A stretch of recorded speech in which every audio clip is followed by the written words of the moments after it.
Karachi stock market में आज कारोबार के आगाज पर ज़बरदस्त तेज़ी देखी गई और मार्केट गुज़िश्ता 6 बरस की बुलंद तरीन सतह पर पहुंच गई, ताहम इसका इख्तिताम मनफी रुझान पर हुआ।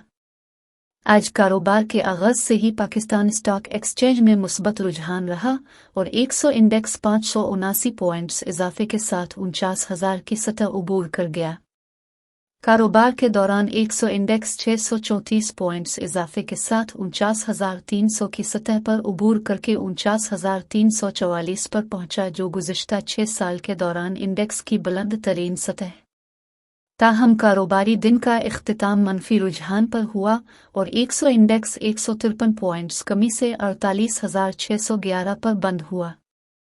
कारोबारी दिन में 100 इंडेक्स 863 पॉइंट्स बैन में रहा। बाजार में 52 करोड़ 60 लाख शेयर्स के सौदे हुए। शेयर्स बाजार के कारोबार की मालियत 19 अरब रुपए से जायद रही। मार्केट कैपिटलाइजेशन 49 अरब रुपए कम है कर 7,290 अरब रुपए।